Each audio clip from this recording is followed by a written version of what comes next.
Eu devo vender o meu carro ou a minha casa para quitar dívidas ou empréstimos, financiamentos ou faturas de cartão de crédito muito elevadas?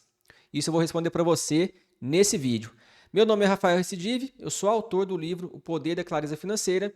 Estou aqui para ajudar você a viver em paz com as finanças. E no vídeo de hoje eu quero trazer a resposta para essa pergunta, né? Será que vale a pena vender bens para quitar dívidas? Trazendo casos reais de pessoas que eu já ajudei a fazer esse processo e outras que eu tenho atendido aqui para te mostrar que, às vezes, sim, a gente vende bens para quitar uma dívida ou um empréstimo ou financiamento e às vezes não. Então, quais são os fatores que a gente tem que avaliar nessa questão, né? Primeiro ponto é o seguinte, nós temos que entender que em finanças a gente tem os dois mundos, né? Assim como na medicina, quando você vai a um médico e está com dor de cabeça, o médico ele vai te passar duas coisas, se for um bom médico, né? Ele vai te passar a dipirona para você tomar em casos eventuais, se realmente for muito necessário. Mas a dipirona ela não trata a causa da doença, ela vai tratar o sintoma, que é a dor de cabeça, e ele vai te passar talvez uma mudança de hábito, talvez algum outro procedimento, substância ou atividade que você tem que fazer para ir na causa daquele problema. E assim é nas finanças. Então, nas finanças, nós trabalhamos o mundo das consequências, ou o sintoma, nós trabalhamos a causa, tá? O sintoma é, eu tenho uma dívida, ou a fatura do meu cartão está muito alta, ou eu estou devendo 30 mil reais no cheque especial. Esses são os sintomas que quando a pessoa entra no processo para decidir o que ela vai fazer para resolver essa questão, primeira coisa, vamos atacar esse sintoma. Como é que a gente pode fazer o mais rápido possível para parar de pagar R$ 1.000 ou R$ 3.000 por mês de juros para o banco? Então, atacamos o sintoma, certo? Só que a gente não está indo nas causas ainda. E aí é que entra a grande questão.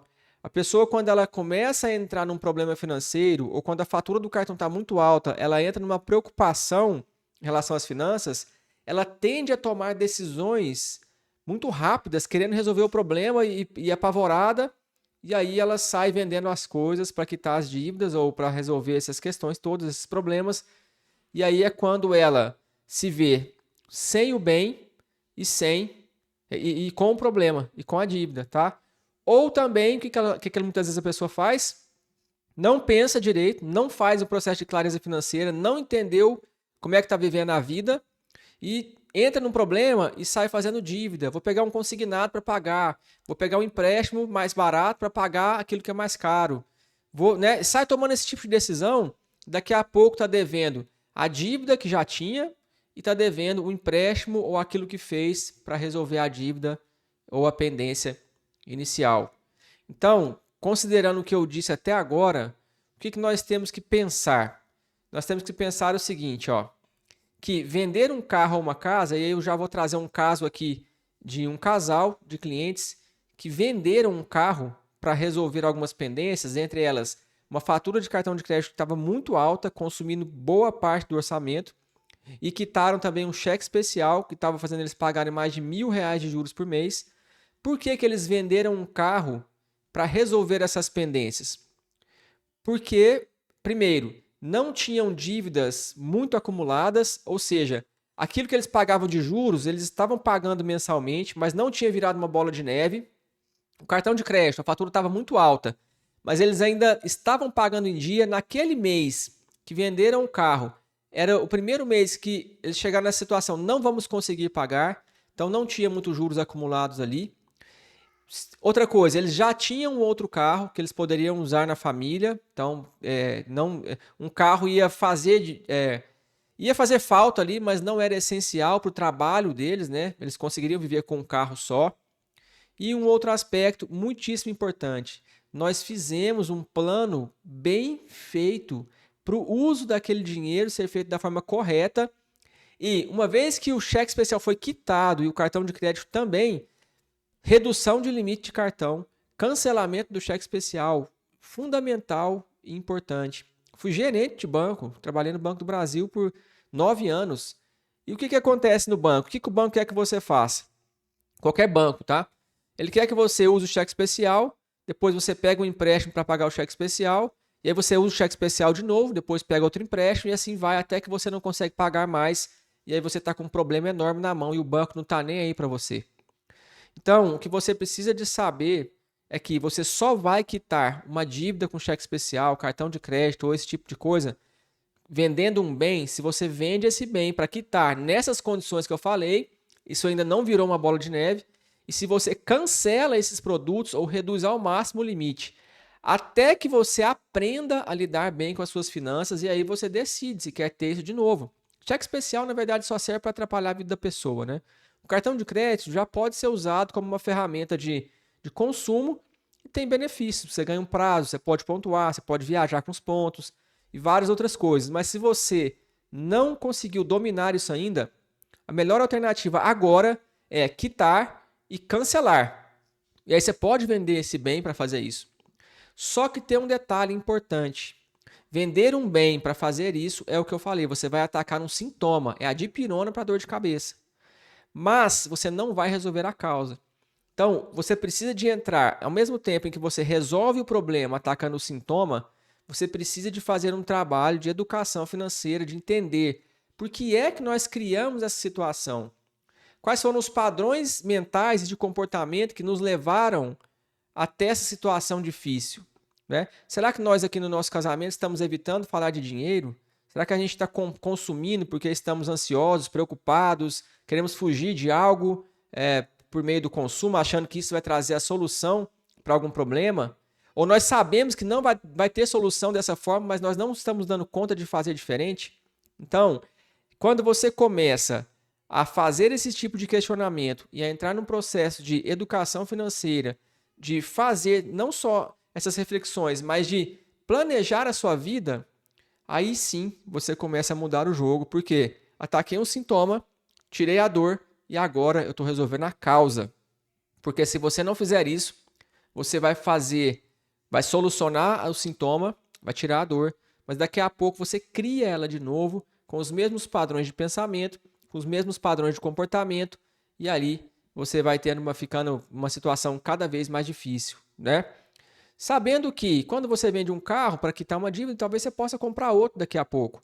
Mas o que não pode é assumir um compromisso que não cabe dentro de um orçamento e você precisa fazer então esse orçamento bem feito, né? E é difícil fazer isso, por quê?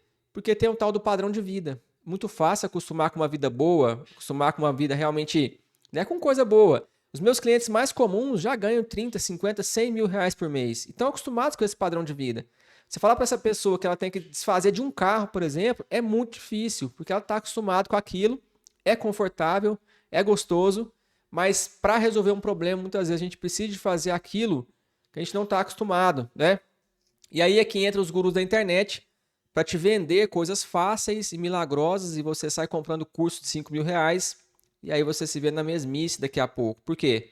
Porque pode comprar esses cursos e eles são até válidos, mas tem que fazer o trabalho difícil, aquele dever de casa de sentar a bundinha na cadeira e fazer um processo de planejamento financeiro. E aqui os meus clientes fazem isso de forma automatizada. A gente tem a tecnologia hoje nos permite fazer esse processo de forma automática. Conecta os bancos ali, acabou aquele controle financeiro manual. Você tem a opção de fazer isso se você quiser realmente investir nesse processo. Eu vou deixar aqui embaixo um link do Clareza Financeira, que é meu treinamento de entrada. Você clicando, se inscrevendo no Clareza Financeira, você tem acesso a um passo a passo para organizar as suas finanças, a planilhas também para você usar. E aí você vai poder falar comigo e eu vou poder te apresentar o meu sistema, que é uma tecnologia que a gente automatiza o controle financeiro para falar de projetos de vida, daquilo que você vai realizar aí na sua vida e exterminar de uma vez por todas dívidas e qualquer outro tipo de pendência de coisa que está tirando a sua paz aí agora, tá? Então eu falei desse caso primeiro, da pessoa que vendeu um bem para pagar uma dívida, ela só fez isso sabendo exatamente o processo, com um plano muito claro para ela não criar o problema novamente, tá? Então a gente está no processo de acompanhamento ainda, estou ensinando esse casal a lidar com as finanças para que ao sair do processo eles já saibam o que fazer e não criem problema de novo. O segundo ponto é aquele caso assim, a pessoa não vai vender o bem para pagar a dívida. Quando é que a pessoa não vai vender um bem para pagar a dívida?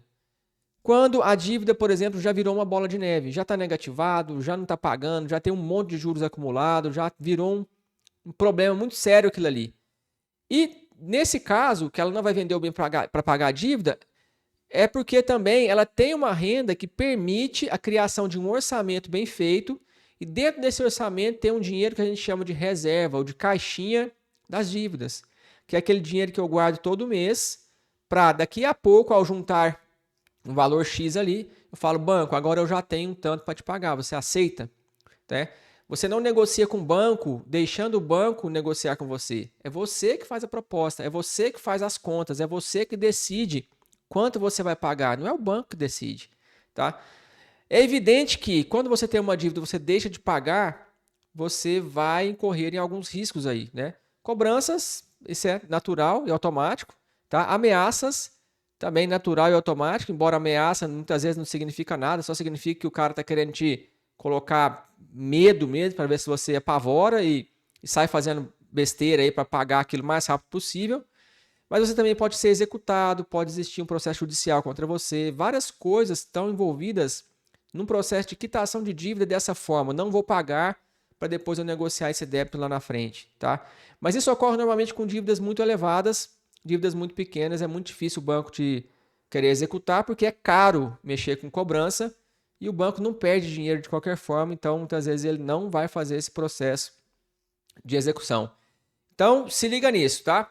Eu vendo um bem, se a dívida é inicial e eu sei o que eu vou fazer com clareza, porque senão eu vou ficar sem o bem e ainda com a dívida, e eu não vendo se já são dívidas muito acumuladas, perdidas há muito tempo, e aí eu prefiro então fazer a caixinha da dívida, guardar o dinheiro para ir lá quitar aquilo. Você nunca deve fazer um parcelamento de uma dívida porque você, sem saber exatamente o que você está pagando, que você vai poder honrar o compromisso até o final, porque você assume a dívida, você renova uma dívida quando você assina um contrato de renegociação.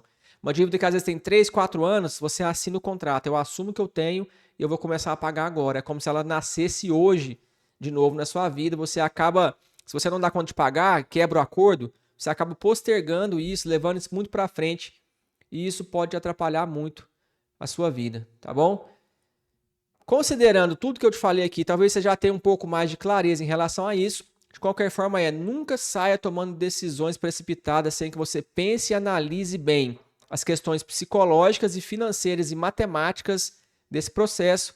E eu te digo uma coisa, é muito mais fácil e barato você pagar para ter a ajuda de alguém que não está emocionado, que vai olhar de fora para te ajudar a fazer o processo, porque se tentar fazer isso sozinho aí, dentro das emoções, do casamento, da família, é muito mais custoso isso, tá? Talvez tenha te custado muito até aqui não ter tido ajuda para fazer esse processo até esse momento. Por isso, Clareza Financeira, está aí o treinamento que vai te ensinar exatamente o que você precisa fazer para fazer sobrar esse dinheiro para você quitar suas dívidas o mais rápido possível, tá? E aí eu consigo conversar com você, a gente vai poder conversar e eu vou poder te ajudar mais de perto a fazer esse processo. E se fizer sentido, claro, você tem acesso à minha tecnologia, eu vou te mostrar como você pode ter acesso, é claro, né? Se você quiser.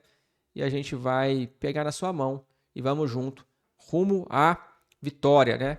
Ao azul. Parar de dar dinheiro de juros para banco. Você não está viajando direito, você não está fazendo as coisas que você quer, porque você está dando seu dinheiro em forma de juros para bancos e financeiras.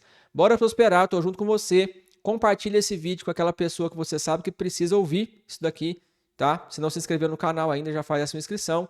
Eu vejo você em breve no próximo vídeo. Até!